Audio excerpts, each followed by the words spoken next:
Good afternoon, Steel City. Welcome to the Yinzer Report on IE Sports Radio, your direct feed for all that is sport. Our 33rd edition will be live again from the original podcast room of the Black and Gold Paraphernalia. The Yinzer Report today will be part of the Heroes and Villains Week here on IE Sports Radio, as I will give you some black and gold heroes and villains, as well as each team in a movie with heroes and villains.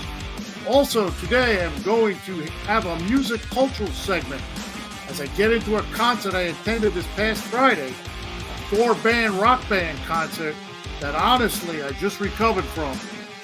But the Yinzer Report, as always, will have the Pittsburgh Steelers. They have completed a miserable preseason with no wins.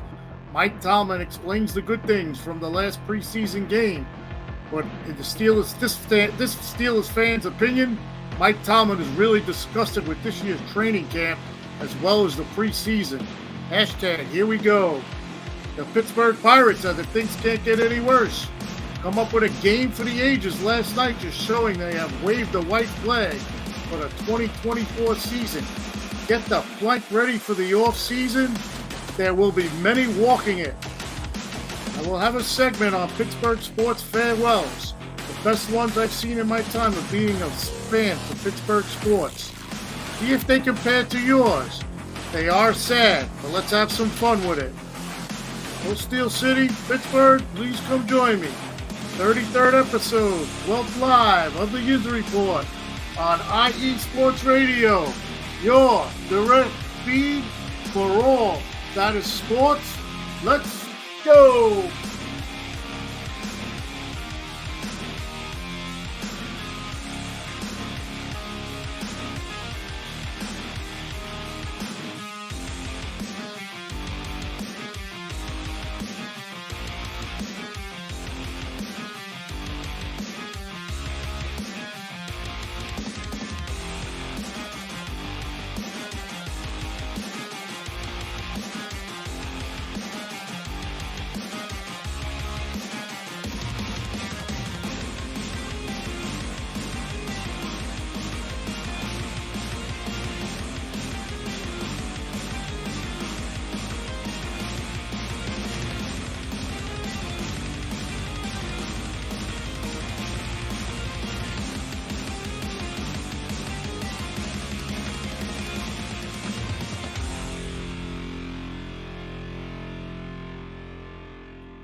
Well, good afternoon, everybody. This is Ralph Calise, your host of the Yinzer Report on IE Sports Radio, your direct feed for all that is sports. Today we're doing a Heroes and Villains episode for IE Sports Radio this week. That is the theme for all our shows this week. I will give you some black and gold heroes, villains, and I came up with some movies that there are heroes and villains in. Also get into the Steelers. Preseason is over, and Mike Tomlin, I don't believe, is happy at all.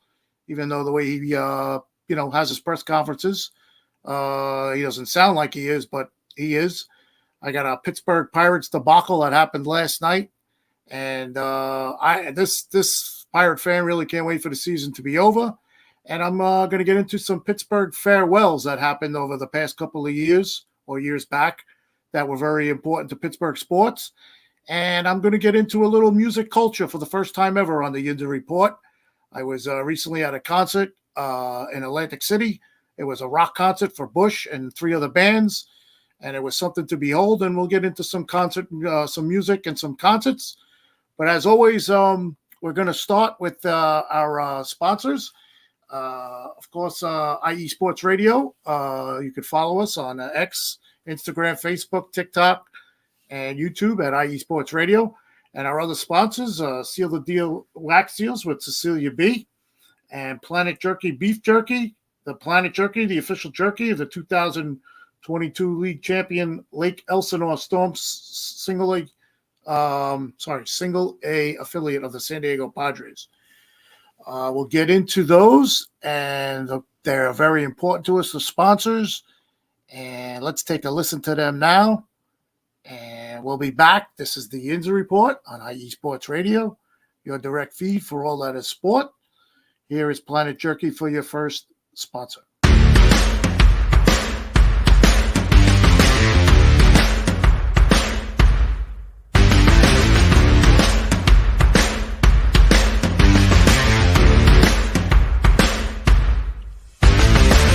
IE Sports Radio fans, this show is brought to you by Planet Jerky Premium Brisket Beef Jerky. Planet Jerky is the official jerky of the 2022 California League champion Lake Elsinore Storm, Single A affiliate of the San Diego Padres. This all brisket jerky has gluten-free options, contains no MSG, no sodium nitrate, is low in sugar, and high in protein. Go to their website at planetjerky.net and follow them on Instagram at Planet Jerky. Planet Jerky, the jerky that's on a whole other planet.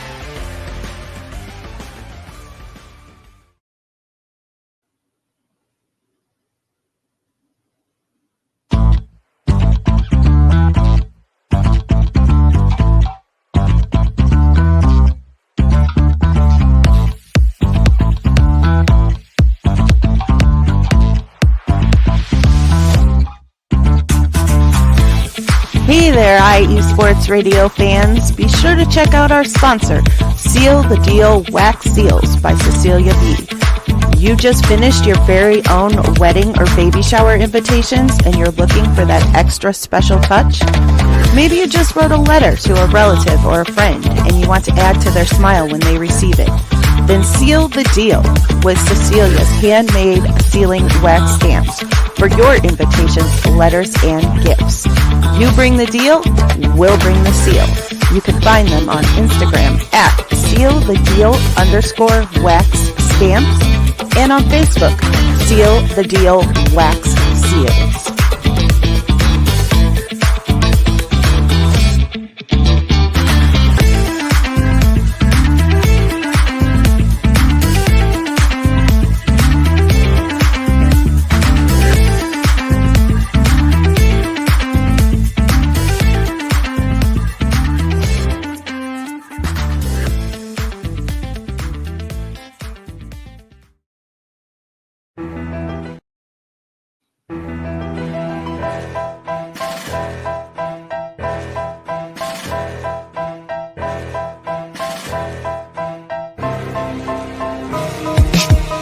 For the last 10 years, IE Sports Radio has been bringing you amazing content ranging from interviewing legendary athletes, coaches, and other authorized media personnel to building tailor-made shows dedicated to all major sports cities around the country. Make sure to follow us at IE Sports Radio on X, Instagram, Facebook, TikTok, and YouTube to keep up with the latest in sports and with all of our shows. Also, make sure to check out our daily updated website at iesportsradio.com. At iesportsradio.com, you can see our daily show schedule and check out all of our show pages with personal bios to learn a little bit more about each of our awesome hosts. In addition to our show pages, you can catch the IE Sports Radio blog, Hall of Fame, Fans of the Month page, and our merchandise shop including t-shirts, tank tops, caps, long sleeves, hoodies, and more. For now over a decade here at IE Sports Radio, we've continued to be by the fans, for the fans, and we thank you all for your support and for making IE Sports Radio your direct feed for all that is sports.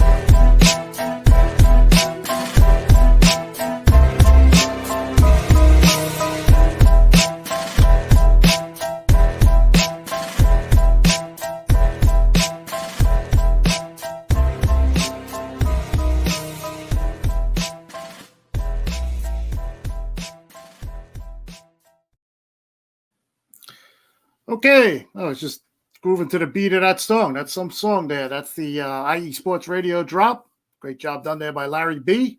And the other two sponsors, Seal the Deal Wax Seals by Cecilia B. with our Cleveland host, Jen B. And Planet Beef Jerky by Adam Karnick, the host of our Chicago show. Excellent sponsors, excellent jobs done on those, and always great to listen to. All right, so let's get into today's show. This is the Yinzer Report on IE Sports Radio, your direct feed for all that is sports. You could follow us at Yinzer Report on IE on X Twitter, And you can follow me, the host, Ralph Calise, at KaliseR786 on X Twitter. And I'll get into the heroes and villains part of the show today. So I came up with these because it was the week that the radio station is celebrating Heroes and Villains Week here on IE Sports Radio.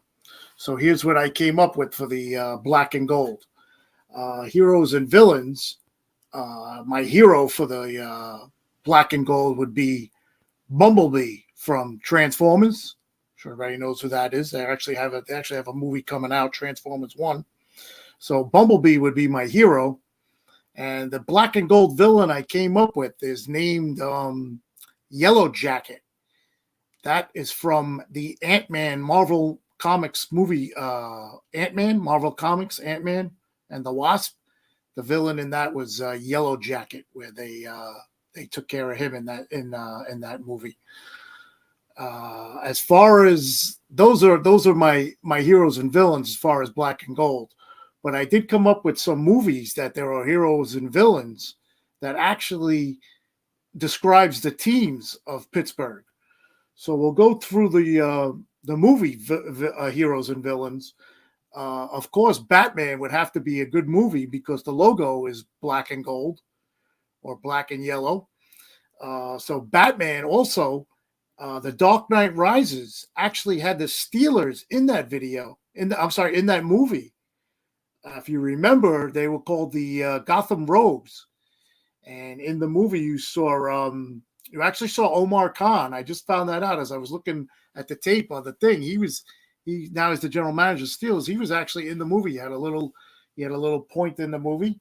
And also in the movie, of course, was Ben Roethlisberger. Bill Cowher was in it.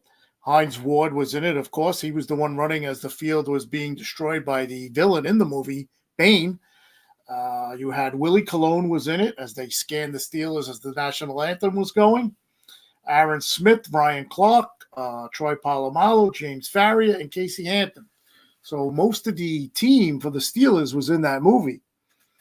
And like I said, the Batman logo is black and gold. So that's a pretty good comparison there, I think, to a movie. Another movie would be the with Batman also.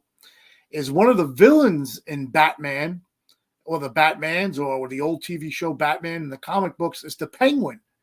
So I correlated that movie with the Penguins as far as the villain, the Penguins. I thought that was pretty funny. And of course, the pirates.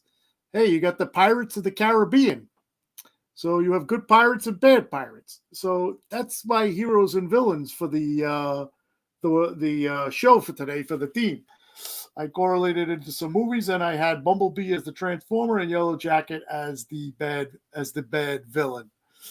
That's pretty fun. That was a pretty fun segment. So those are my heroes and villains for the week for the show.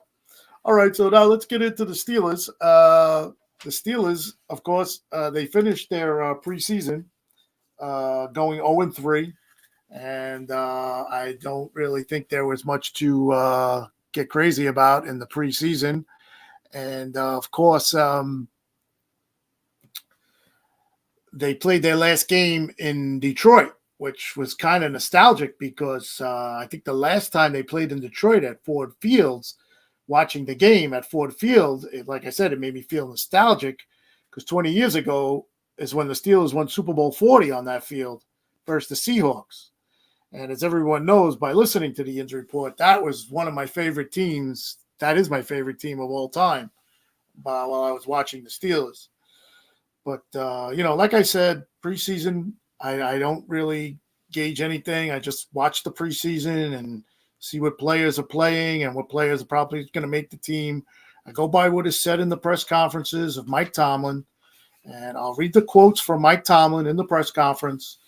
And then I'll give you a summary of how I think he felt about the whole preseason as it went. So Tomlin's press conference went, we didn't get the job done, but we did get a lot of things accomplished that we wanted to get accomplished. And there were dual agendas in this game. Like we wanted to get our starters in some stadium game rhythm.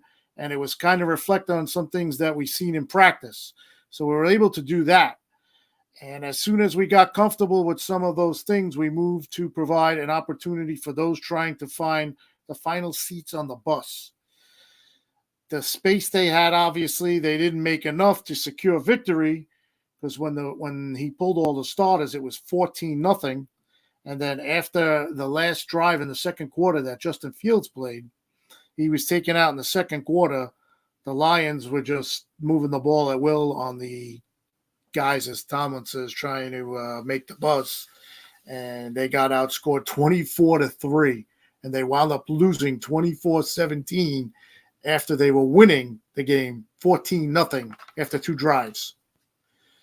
So that's pretty much preseason. That's how it goes. And they were playing against the starters, Steelers starters, when they scored the 14 points.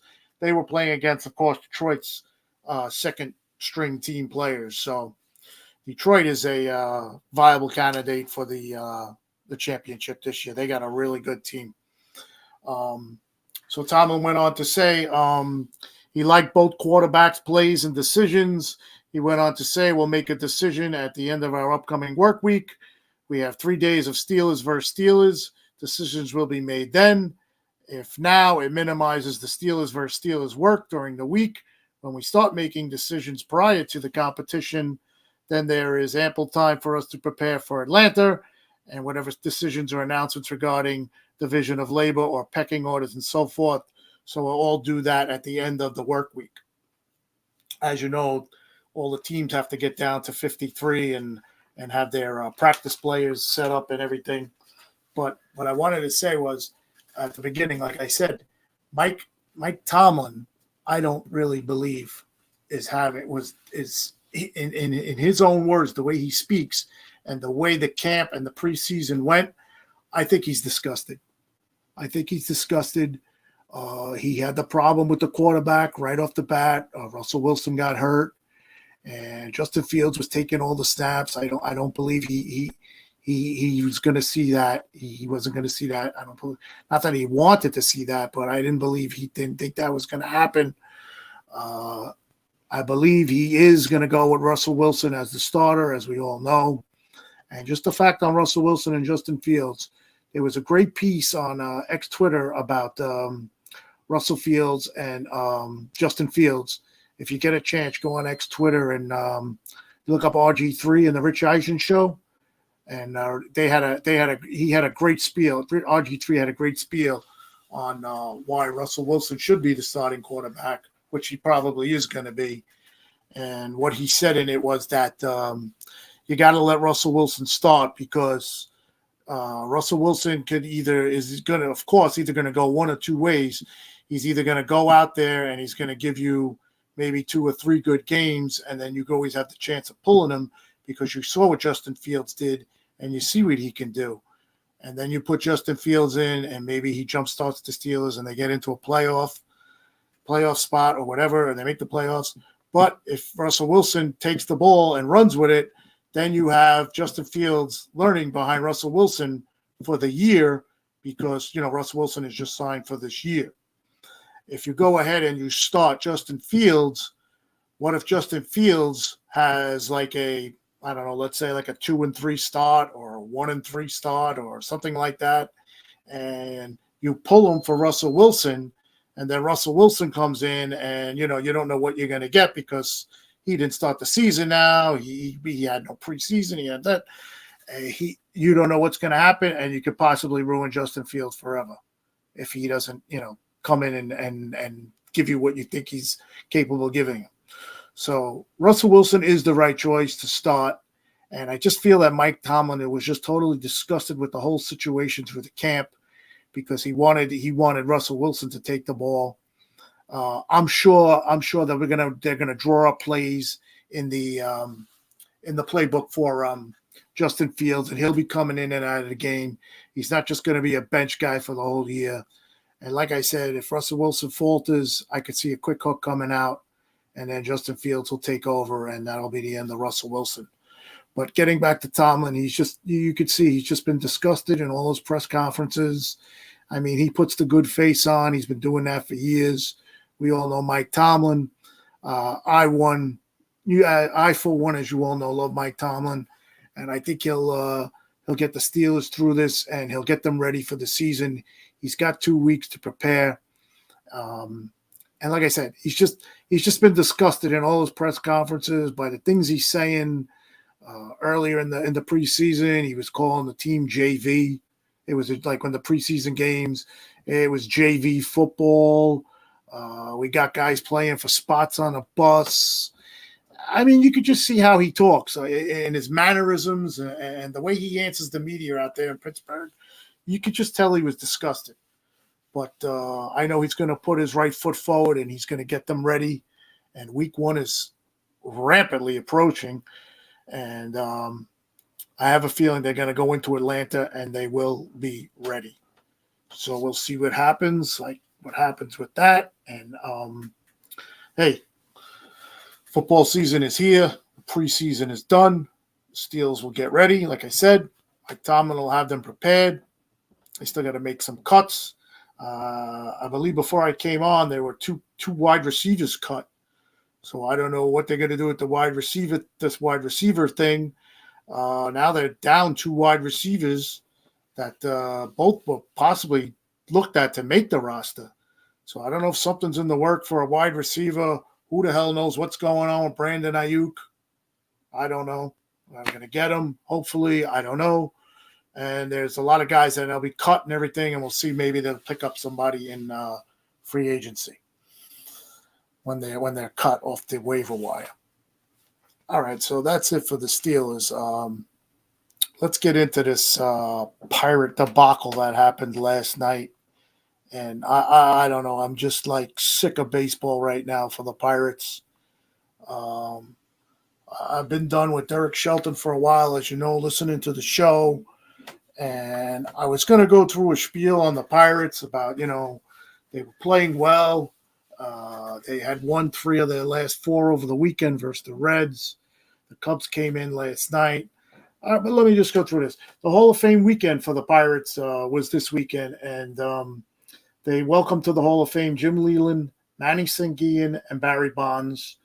Those 3 now are forever immortalized in black and gold. So they celebrated those 3 guys. But from what I was reading and from I didn't see any of it. I have to go back and watch it because I wasn't around the weekend. But from what I was reading and what I was being told, the ceremony was like 10 minutes. So if you blinked, you missed it for all 3 of them. How do you I don't get the Pirates, man. How do you put these guys in your Hall of Fame, your Pirate Hall of Fame, and you give them 10 minutes of your time before a game?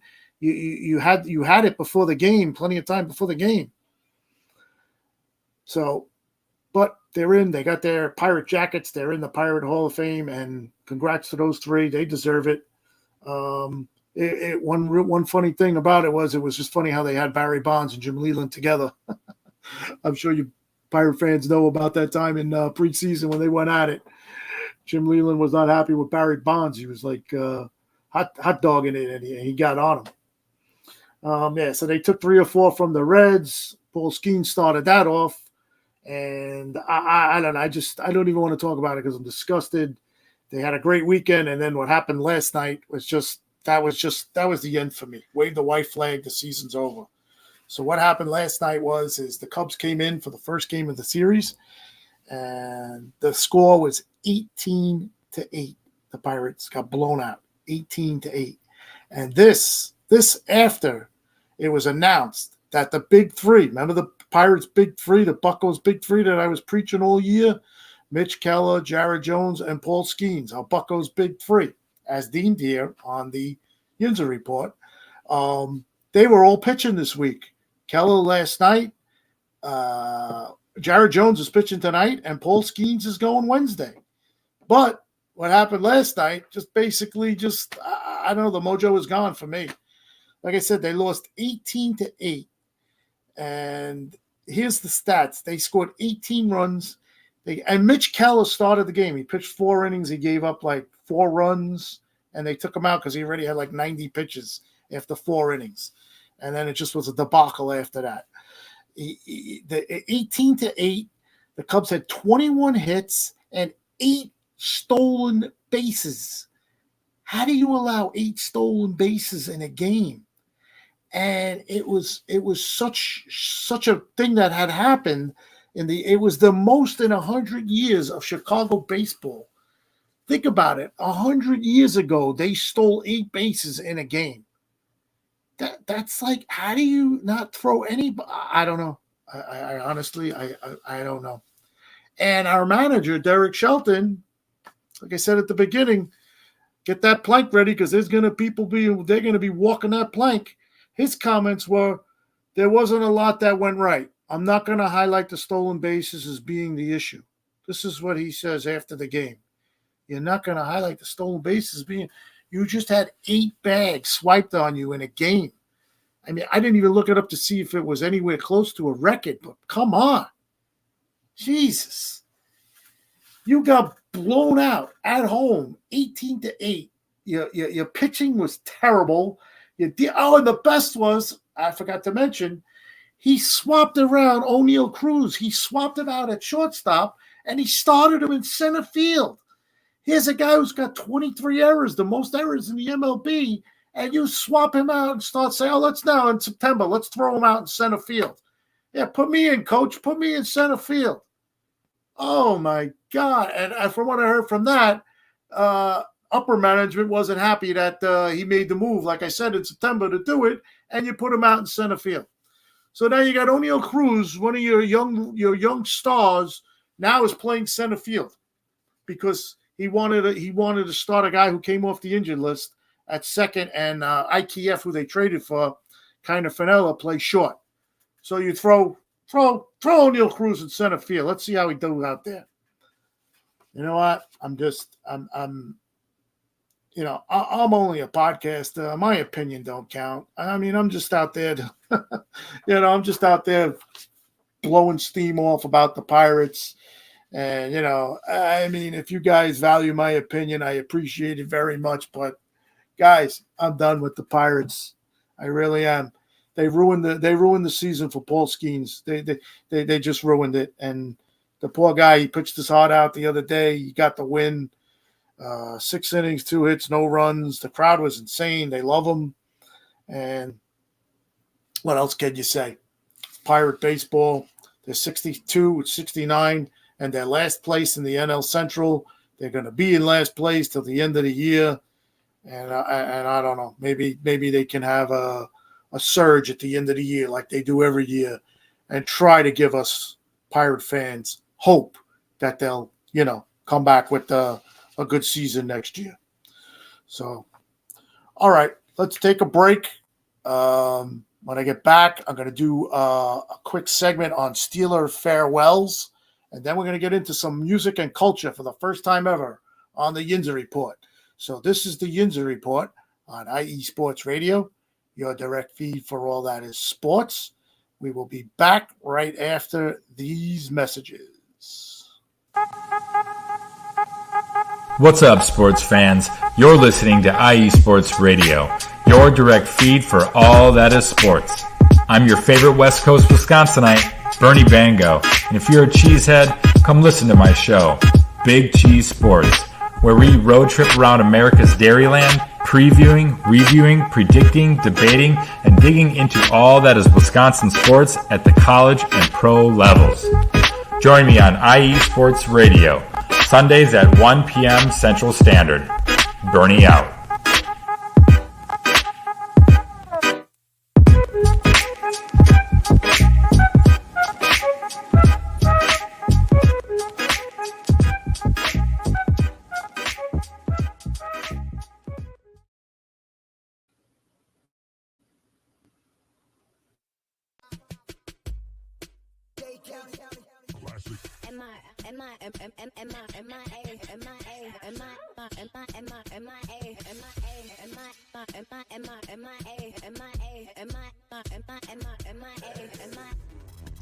Welcome to the 305, aka the Magic City, and this is Magic City Scoreboard. I'm your host, JB, and right here we're going to talk anything Miami. Miami Dolphins, Miami Heat, Miami Hurricanes, Marlins, Panthers, Inter Miami, and even high school football. So join me once a week right here on Magic City Scoreboard on IE Sports Radio, your direct feed to all that is sports.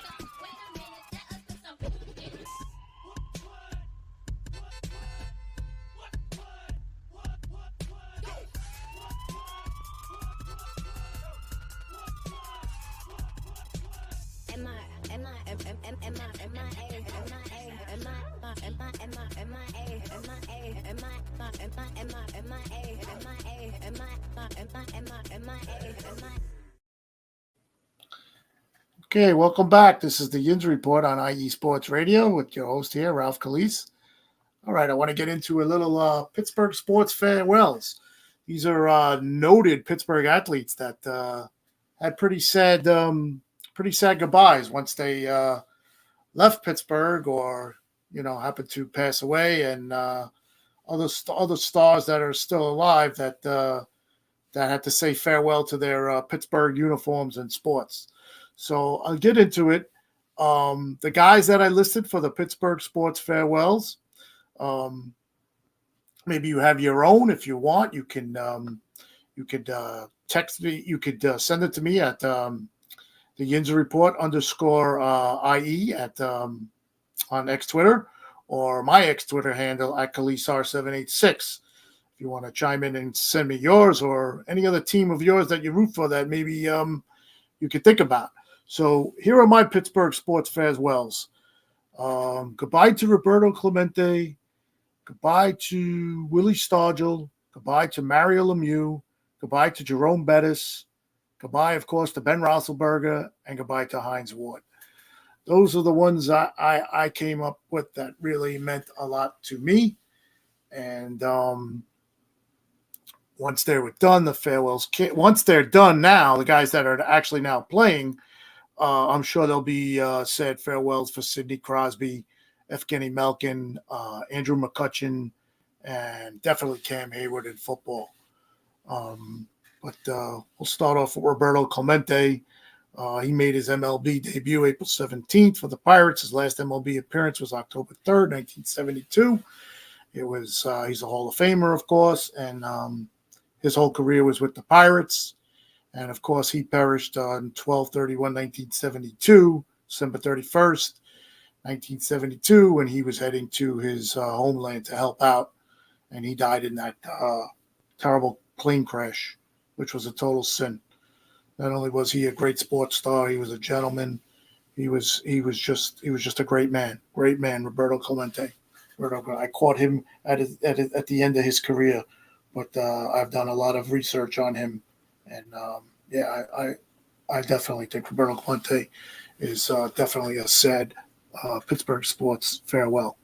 My next one was Willie Stargell.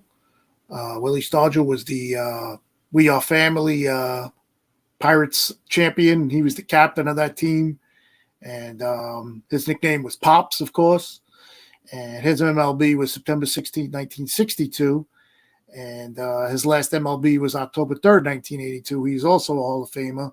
He has 21 MLB seasons. He was also all Pirates. And he passed away in 2001. So a sad farewell to Willie Stargell, Pops, as they called him back in the days. And I do have a jersey of Willie Stargell. He will always be a favorite Pirate of mine. And, of course, a sad farewell. All right, the next one I got is Mario Lemieux, number 66. He played 17 seasons all with the Pittsburgh Penguins. Of course, he was known as Super Mario, the Magnificent One, 66, which was his number. And he was a Penguin from 1984 to 2005. He assumed ownership of the Penguins in 1999. He just had a crazy combination of size, strength, athleticism, creativity. He was one of the greatest players of all time, and he made the NHL Hall of Fame in 1997. So he was Pittsburgh hockey. Let's put it that way. And of course, Sidney Crosby follows footsteps. I believe this year is actually going to be an anniversary of when Mario Lemieux played with Sidney Crosby, and Sidney Crosby had his first NHL point. I believe it should be. Yeah, it's I don't know how many years it was. Maybe a 20-year anniversary, but it's an anniversary of when the two of them hooked up for Sidney Crosby's first point. Mario Lemieux, I played that long. He actually played games with Sidney Crosby. All right, the next farewell I got, Pittsburgh Sport farewell, is Jerome Bettis. He played for the Steelers in 1996 to 2005. Of course, he was Super Bowl 40 champion at his home in Ford Field. That it was in Detroit, like we spoke about before. Detroit, they won the Super Bowl over the Seahawks. That was Super Bowl 40. That was Jerome Bettis' last game. He is on the Steelers. He steals everything all-time team. Pittsburgh Hall of Fame. He's a Pittsburgh Hall of Honor. He's an NFL Hall of Famer. It was the best trade the Steelers ever made. They traded for Jerome Bettis in a draft they got him from the Rams. That is the best trade that the Steelers ever made. You could go back and look at that. That's not a lie.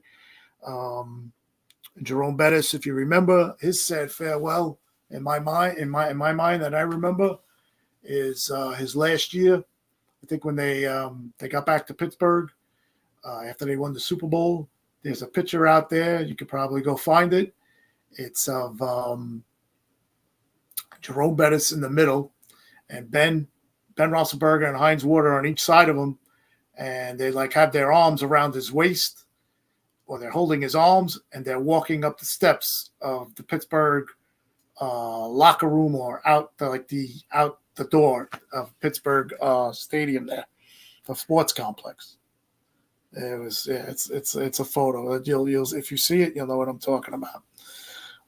Next one I have, of course, is Ben Roethlisberger. Big Ben was his nickname. 18 seasons for the Steelers. He retired in 2021. He, of course, was the first pick in the 2004 draft at number 11, and he had four career 500-yard passing game and 4 career games with a perfect passer rating. That's pretty good. He was the Rookie of the Year in 2004, and he's the youngest quarterback in NFL history to win a Super Bowl 40 again, going back to Super Bowl 40, and he won his first 13 NFL starts. Yeah, that was insane. He came in for an injury. Tommy Maddox got injured that year against the Ravens. I think it was the second or third game of the season, and he came in and he won 13 straight. They did have a bye that year, and they later lost to Tom Brady in the playoffs in the second round of the playoffs at home. He will be remembered as a sad farewell because of his last game he played against the Browns. It was a Monday night. It was a win, 26-14. They actually got the ball back where he could kneel out, when the quarterback gets the ball, victory kneel.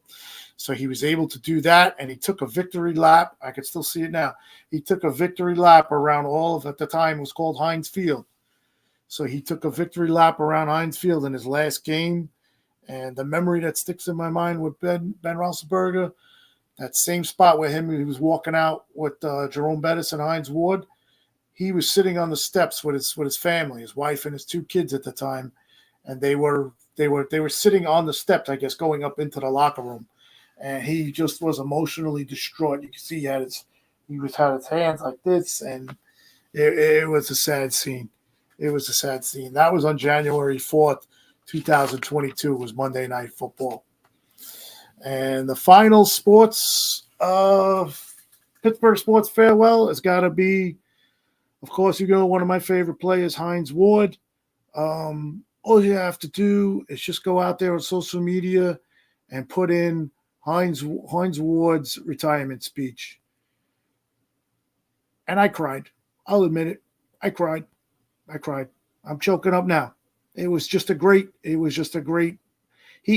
said in the interview, in the retirement speech, "I will remain a Steeler for life." And once he said that, that was it. It was an emotional speech from start to finish. The guy was bawling out. I mean, I did a show a couple of weeks ago that he should be in the Hall of Fame. I don't know why he's not. He better get in the Hall of Fame, and I'm rooting for him to get in the Hall of Fame. And I'm telling you right now, if he makes the Hall of Fame, I will be there. This Steeler fan, I love Hines Ward. I will be there. So just some notes on Hines Ward. He was a third-round pick in 1998. He was a Steeler from 1998 to 2011. Don't forget, he was Super Bowl 40 MVP. He also is in the Steelers all-time team, the Hall of Honor, and the Pittsburgh Hall of Fame. So those are my sports farewells to the Steelers, Pirates, and Penguin that I could come up with. I don't know if you have some of your own. And that's it for that segment. Let's just check the chat. See, the chat is going. Jen B, have a great show, Ralph. Jen B, thank you for your help today. Yes. Terran, good evening, Ralph. Have an amazing show. Yes, sir, Terran. Thank you. Ricky Keeler, have a great show, Ralph. Thank you, Ricky. Also, you had a great show today, too. I was a part of Ricky's show today, too. Mary Shea, good friend. Mary, hope you're feeling better. Nice choices, love it. Oh, I guess she's going back to the part about the heroes and villains. Great movies. Yes, they all were great movies. Joseph Mann, there he is, my nephew. What's up, buddy? Yinzers. He goes, I cried too. Yeah, well, hey, I'm sure a lot of Steeler fans cried at that video. All right, so that'll do it for the farewells. I'm going to come back. I'm going to do some music culture for the first time ever on the Yinzer Report on IE Sports Radio. I'm going to go over a concert I went to, talk about some music with culture, and I have an amazing video that I took at this concert that I still can't believe. And like I said at the beginning, I just got myself over the concert. That's how great it was. All right, so this is the Yinzer Report on IE Sports Radio. We will be back after this quick break, and we'll go over that. We'll go into that music culture segment. I'll be right back. Hello, everyone. My name is Daryl Kinsey Jr., and I'm welcoming you to take another lap with the fastest show on IE Sports Radio. Yes, this is the Extra Mile with me and my co-hosts Christopher Lehman and Michael Ward. We talk everything racing from NASCAR to IndyCar to Formula One to limited hydroplanes, endurance racing, the NHRA, and more. So come join us for an hour of great racing talk and a lot of fun as well on the Extra Mile, Thursdays at 8 p.m. only on IE Sports Radio, your direct feed for all that is sports.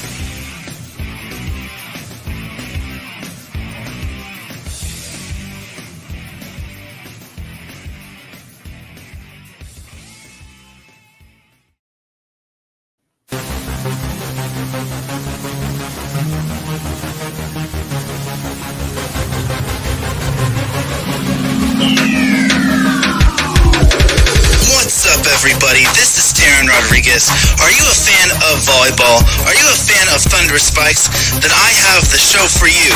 Set Point, where I cover NCAA men's and women's volleyball, high school boys and girls volleyball, beach volleyball, and even professional volleyball. Catch the action every week here on IE Sports Radio, your direct feed for all that is sports.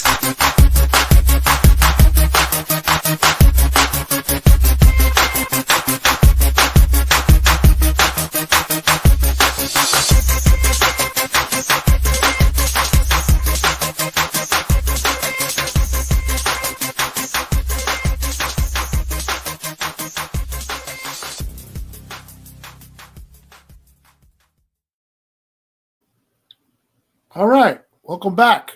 Wow, that music was loud. Kind of makes me feel like I was at the concert again. All right, so we're going to do a little something different here on the Yinzer Report. Again, this is the Yinzer Report on IE Sports Radio, your direct feed for all that is sports. I'm going to do a little music culture segment. So, of course, give you a little summary music culture. Musical culture refers to the collective behaviors, practices, traditions, beliefs, and values related to music within a particular society or group. It encompasses various aspects such as musical genres, performance styles, instruments used, dance forms associated with music, and rituals surrounding music, along with the four elements of music. They are the four C's. There are four C's, which they are common cultures, they are compassion, creativity, crime, and clapping. So that's a little genu there on music culture. I was recently, reason why I'm doing this is because I was recently at a concert this past Friday night. It was in Atlantic City, and it was called the main band was Bush, a 1990s band, but it was called their Loaded Tour, and it was Friday on the 23rd at the Etis Arena in Atlantic City, New Jersey. And what happened was that I was gifted a ticket by my lovely wife to go there because she knows I love the band Bush, and I went to the concert, and it was just an amazing concert. I didn't even know that there was going to be 4 bands that were playing. So what happened was the concert started. It said on the ticket that the concert was going to be at 7. Then it originally came out it was going to start at 8. So here I am thinking that there was only going to be like 2 bands, maybe 3 possibly, if that many. And what happened was there was 4 bands. The concert started at 6:30 on the nose. And the bands that played in the concert, their first band, they're from the UK. They were called Bones. Now, this is rock and roll music. I don't know what type of music you like to listen to, but I listen to everything. So I'm basically, like this, the music genius, the culture thing said there. I'm a genius of all music, but this type of rock and roll is my favorite. So they were a rock band from the UK called Bones. They sang like 4 songs, and right away you could tell it was going to be a crazy concert because they were loud. It was a girl who was the leader of the band, the singer, and man, she sang her heart out, man. She just sang her heart out. I don't know much about the band, but I've been looking into them. Then next up was Candlebox. I'm sure a lot of people out there know some Candlebox songs, and they started out. The first couple of songs were a little, but they picked it up at the end, and the place was rocking. The VIP section down below was constant moving. Then the next band was it used to be in Alice in Chains. His name is Jerry Cantrell. The lead singer to Alice in Chains, the band that he was in, had passed away, and he wanted to continue on with the music, I guess, in light of the lead singer. And what happened was Jerry Cantrell, he made up a band, and he just sang. He sang his own songs. He made up some new songs, but it was mostly pure Alice in Chains songs. And if you listen to Alice in Chains, they're a hard rock band. And let me tell you something: the songs that he sang from Alice in Chains, a couple of them were harder than he sang when he was with Alice in Chains. Now his band is called I Want Blood. But it was almost like, I want to say 9:30, 9:40 by the time these 3 bands finished. And here I am thinking I was going to get out of there by like 10 o'clock. Nope. Bush was coming on. I was not leaving because that's why I was there. And Bush came on, and they came on at like 9:30, 9:40. And they came on, and I'll give you a little background on Bush. They're a British rock band. They formed in 1992. The vocalist and rhythm and guitarist is Gavin Rosedale. Great singer. Look him up. Lead guitarist is Chris Trainer. The bassist is Corey Brights, and the drummer is Nick Hughes. They were all there. Their genres are post-grunge, grunge, hard rock, alternative rock. So I would say the hard rock and alternative rock are more likely. Their album 16 Stone is a certified 6-time multi-platinum album.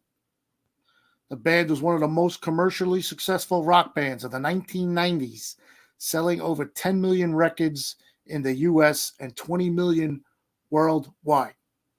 That's insane. The set list, if you know Bush, you'll probably recognize some of these songs. It started out with Everything Zen.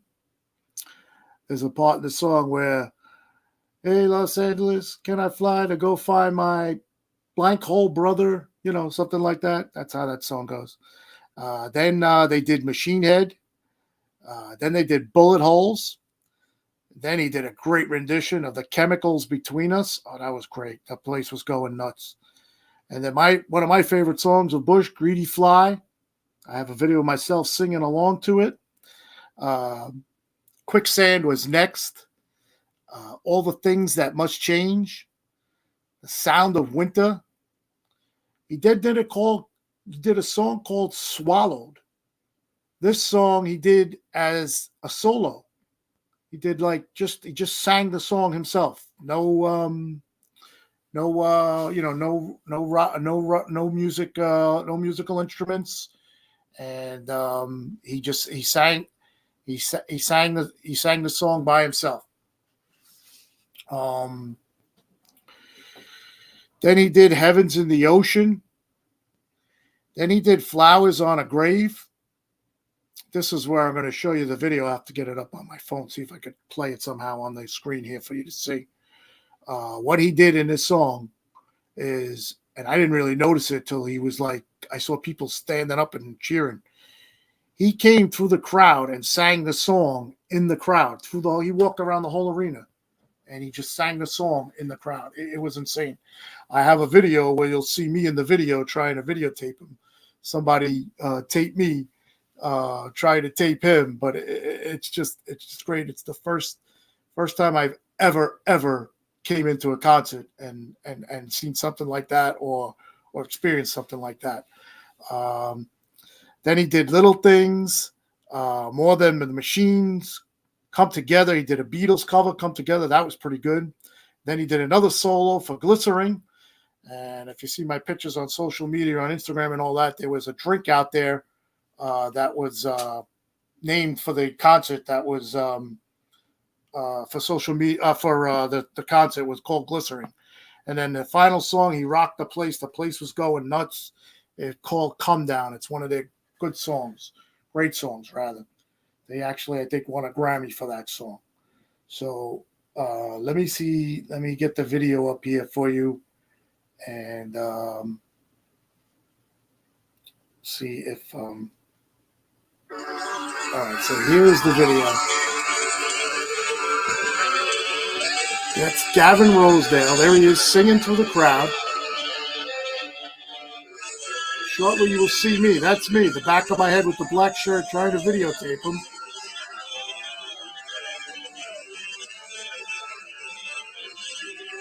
That's Gavin Rosedale. That's the lead singer of Bush.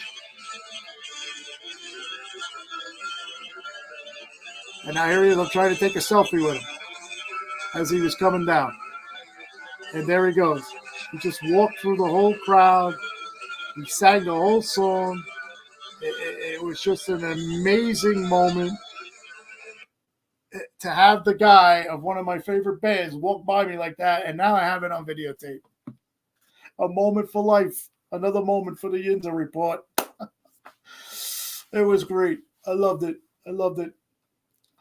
And I'll just say one more thing. The concert was great. After you go to a concert, no matter who you listen to, especially a rock concert, your head feels like it's in a dome. Your ears have to get back to the normal decibels that they would be accustomed to.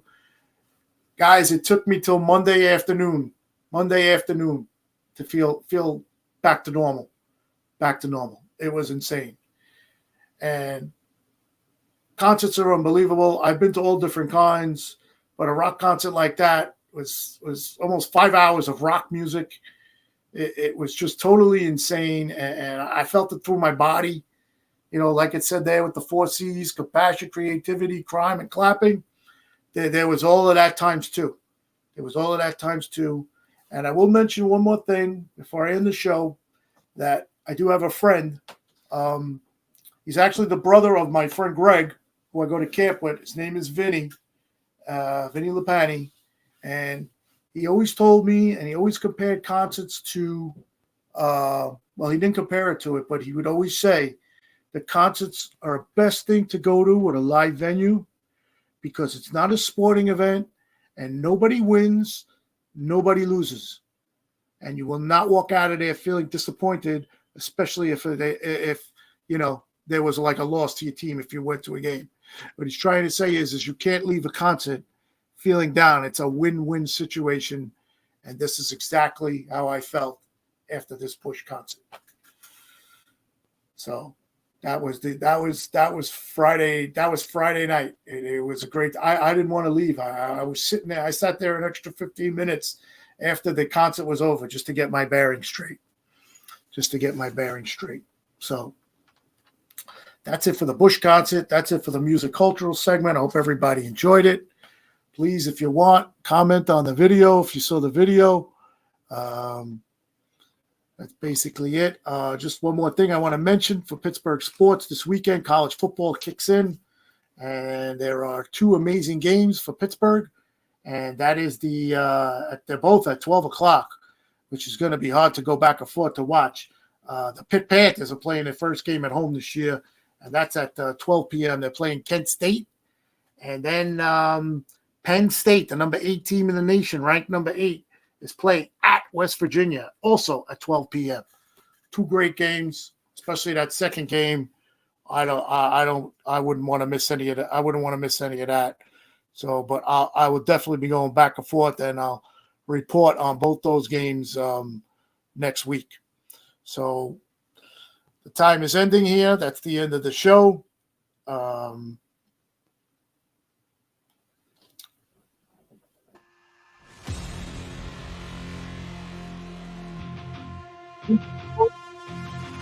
Video, your direct feed for all that is sports.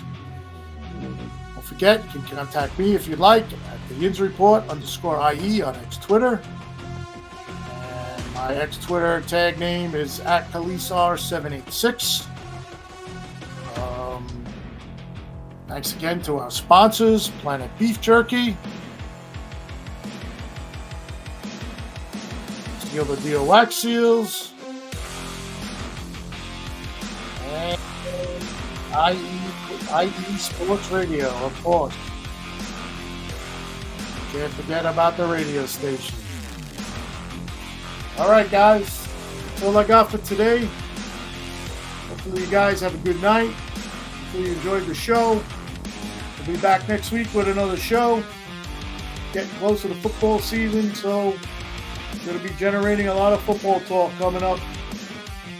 And see what happens with both schemes and the Pirates, but like I said, I'm exasperated with them. I'm like done. So everybody out there, have a great night. Love you guys. I'll talk to you next week. Thank you, Pittsburgh. Good night.